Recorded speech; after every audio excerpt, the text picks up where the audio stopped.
On behalf of more than 52,000 degree-seeking students at the University of Texas at Arlington, let me welcome you to the 2016 Executive Dinner in celebration of the College of Business's 50th anniversary. As we look to the future, we will need to do much more than balancing the use of high-tech with high-touch.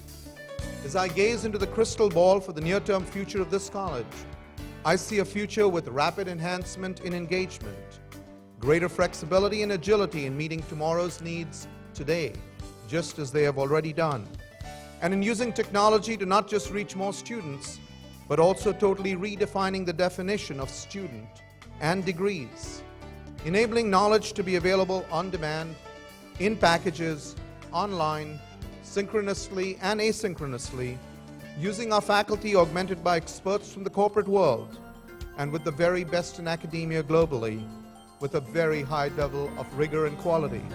When we look at the United States versus the rest of the entire world, it's really the free enterprise system that's allowed us to live the type of unbelievable lifestyle, 4% of the world's population, 24% of the GDP, best education, just unbelievable country, the most philanthropic, et cetera. Everybody knows all these things.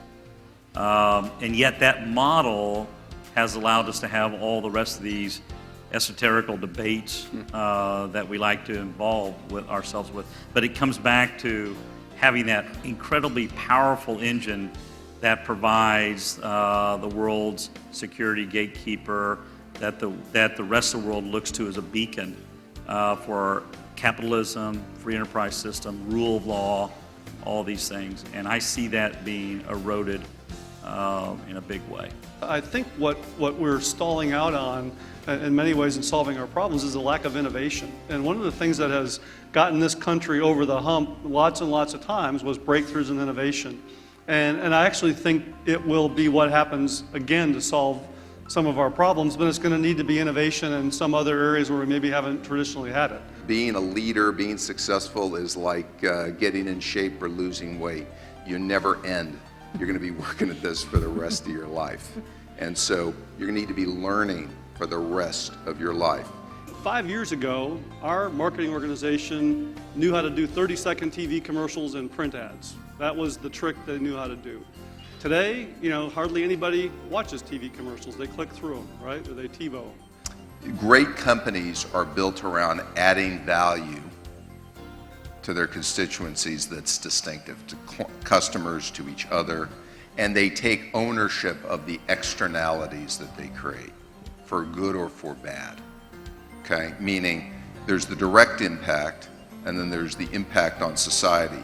Your business is great, everything's doing well, your customers are happy, your employees are happy, but you live in a community where education is deteriorating.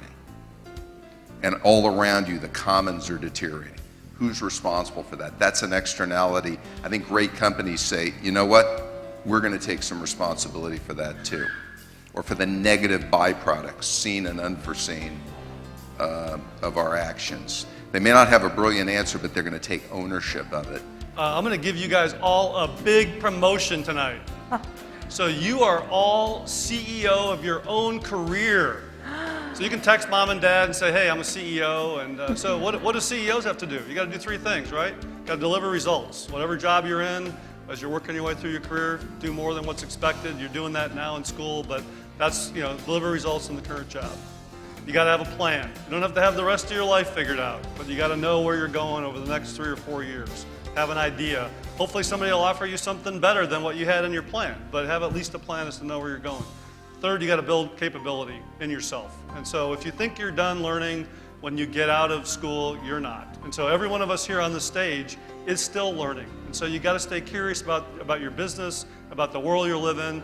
And if you deliver results, if you've got a plan for the next few years, and if you continue to learn throughout your career, you will have an outstanding career going forward.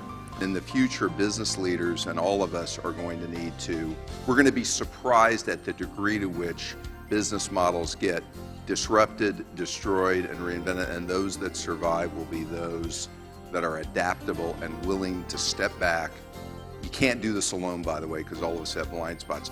use your team to look at things the way you're doing things with a clean sheet of paper. And emotionally, that is a very hard thing for people to do. Don't let anybody else shape your opportunity, and never give up. So I'm optimistic if we invest in infrastructure, which we haven't, we invest in education, which we're talking about in our table, and improve educational attainment, which we can do that.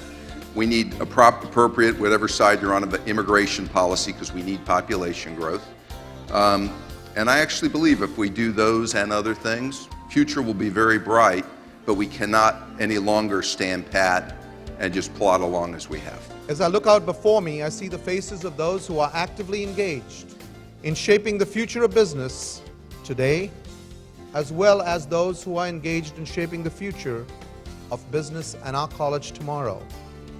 All of you have a role to play, and I look to each of you to assist as we at the University of Texas at Arlington meet our responsibilities to the region, state, and nation as the model 21st century urban research university, one that believes that the future is not 2, 5, or 10 years away, but the future is now.